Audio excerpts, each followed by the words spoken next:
Bonjour et bienvenue dans ce deuxième épisode de la saga de l'été de Je compte jusqu'à toi, le voyage de Lilou. Dans le premier épisode, vous aviez retrouvé Lilou, devenue une grande fille et de retour chez ses parents, vivant sa vie d'adolescente et de grande sœur sans trop de problèmes et ayant tout oublié de l'aventure extraordinaire qui lui est arrivée plus jeune. Vous aviez retrouvé avec elle la petite boîte remise par le prince et l'avez vue l'ouvrir avant de disparaître mystérieusement. Place maintenant à la suite de l'histoire.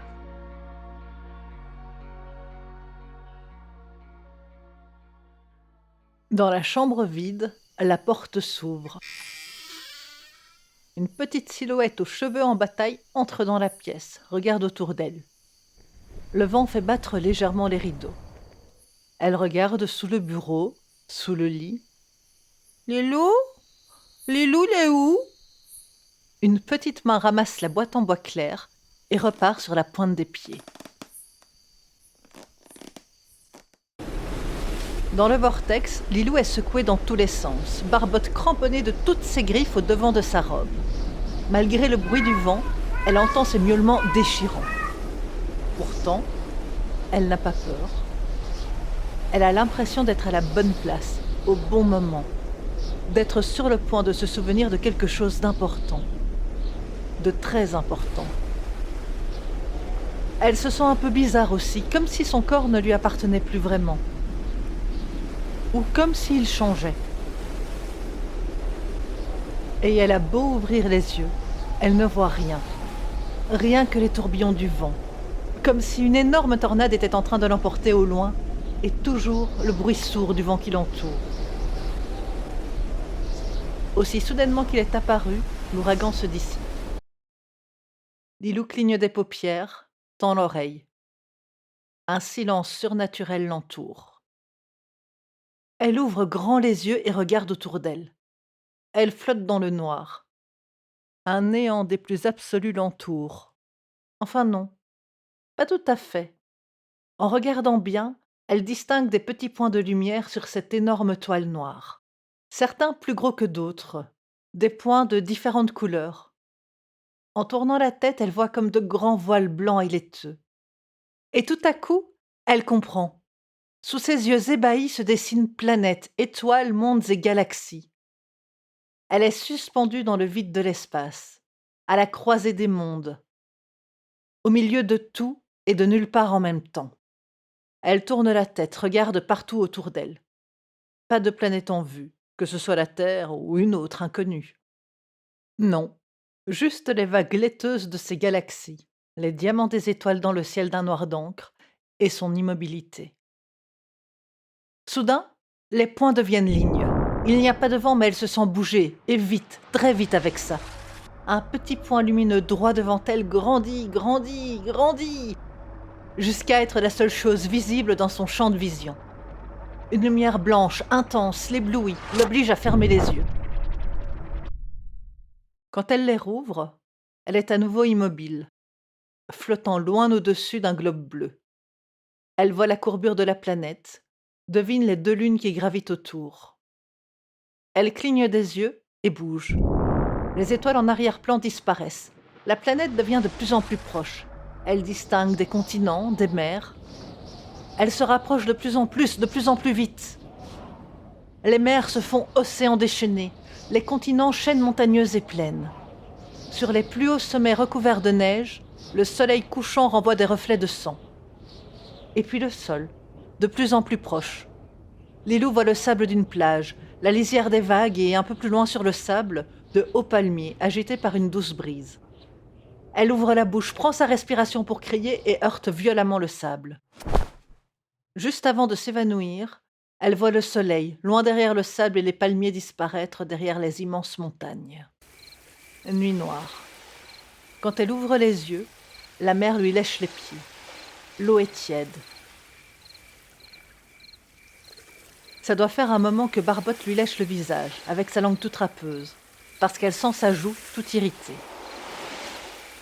Les deux lunes sont sur le point de se coucher. Lilou s'assied péniblement, elle a mal partout. Sa robe glisse le long de ses épaules. Elle nage dans le t-shirt en dessous, pourtant un peu trop petit ce matin. Quand elle essaye de se relever, son short glisse le long de ses jambes. Elle le remonte de ses 2 mains en grommelant, fait un nœud avec l'élastique de la ceinture pour qu'il tienne en place. Elle regarde ses mains. Elles lui semblent plus petites. Un miaulement à côté d'elle. Elle regarde Barbotte. Son chat est redevenu un chaton. Mais que... Même sa voix a rajeuni. Vite, elle se met sur ses pieds, vacille. Elle ne voit plus le monde à la même hauteur que ce matin. Puis, elle comprend. Ses vêtements, Barbotte, elle ne peut pas se voir, mais elle sait. Elle est redevenue la petite fille qu'elle était il y a quelques années. Enfin, avec des mèches de couleur dans ses cheveux blonds, hein. Celles-là, elles sont restées. Elle cherche dans ses poches et tombe à genoux. Où est-elle ? Mais où est-ce qu'elle est ? Mais Barbotte, mais c'est pas possible, j'ai perdu la boîte qui nous a amenés jusqu'ici. Mais qu'est-ce qu'on va faire ?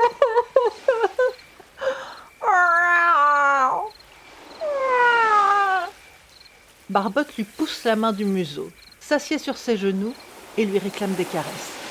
Oui, t'as raison, je vais me débrouiller. On s'est toujours débrouillé ensemble. Je ne sais pas pourquoi on est là, mais compte sur moi pour le découvrir. Voilà, c'est ça. Mais tout d'abord, voir où est-ce qu'on a atterri. Et avant ça, trouver un endroit où attendre que le soleil se lève. Lilou regarde autour d'elle. D'un côté, la mer à perte de vue. Elle se trouve sur la plage. Un peu plus loin, des bosquets de palmiers brillent dans la lumière de la lune. Au pied des arbres se trouvent des immenses plantes aux fleurs blanches et aux feuilles vertes. Méfiante, elle s'en approche. Barbotte renifle l'un des coussins blancs des plantes. De près, ça ressemble un peu aux fleurs blanches des pissenlits, vous savez, celles où on souffle dessus quand les aigrettes sont prêtes à s'envoler. Le chaton éternue et se jette dessus. Il rebondit un peu, comme sur un trampoline, et tourne en rond sur la fleur blanche. Il regarde Lilou d'un air satisfait, bâille, se couche, dépose sa queue sur son museau et s'endort. Lilou le regarde en rigolant. « Eh ben toi, on peut dire que tu ne perds pas de temps. » Prudemment, elle s'approche d'une fleur et la touche du bout du doigt. Elle est toute douce. Elle s'assied dessus. La fleur s'enfonce un peu sous son poids. Elle regarde autour d'elle. Parfait. Elle est bien cachée dans le bosquet de fleurs. Rassurée, elle s'allonge. Elle frissonne. C'est qu'il fait froid la nuit sur cette planète inconnue. Elle réfléchit un peu, regarde une des grandes feuilles vertes, l'attrape, se glisse dessous et s'enroule dedans. Ça fait comme une couverture. Elle regarde Barbotte qui ronfle. « Oui, bon, je suppose que c'est pas toi qui monteras la garde, hein ?»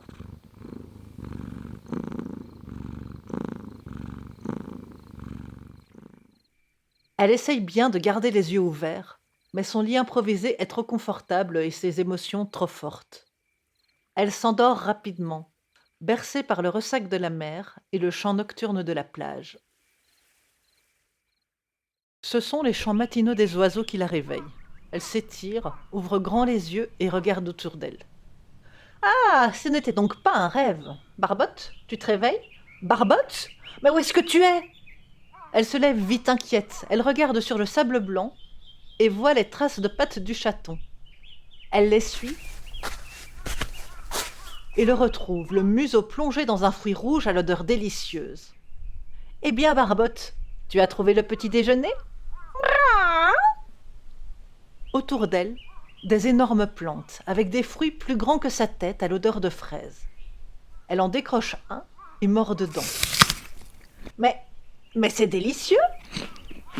Barbotte continue de dévorer son fruit sans lui jeter un regard. Rassasiés, ils se mettent en quête d'un point d'eau pour étancher leur soif. Le bruit d'un ruisseau au loin leur parvient. Plus ténu, un bruit de chute l'accompagne. En se rapprochant de la source du bruit, ils tombent sur une rivière, cachée entre les arbres qu'ils suivent pendant un moment. Le bruit de la chute d'eau se fait de plus en plus proche. Une trouée au milieu des arbres leur montre la source de la rivière. Un lac et une énorme chute d'eau qui tombe depuis une falaise dont ils ne voient même pas le sommet. Lilou se penche sur la rivière. L'eau est limpide et fraîche. Elle boit et s'asperge le visage. Une fois sa soif apaisée, elle se déshabille et se glisse dans l'eau, fait quelques brasses et plonge au fond du lac, pas très profond. Les rayons du soleil jouent dans les herbes aquatiques. Un reflet attire le regard de la petite fille. Elle remonte à la surface, reprend sa respiration et replonge. Sa main fermée crève la surface de l'eau, suivie par sa tête et le reste de son corps. Elle ouvre les doigts.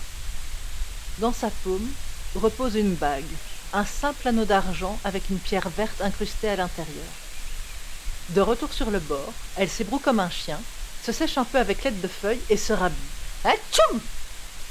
Eh bien, mon Barbotte, que dirais-tu d'aller un peu explorer cette île? Bien loin de là, une petite fille a l'œil vissé dans le fond d'un petit coffre en bois flotté et ne perd pas une miette de ce qu'il se passe.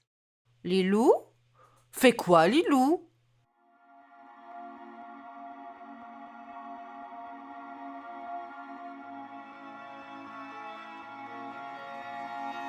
Si vous avez aimé cette histoire, n'hésitez pas à la partager, à commenter ou à en parler autour de vous.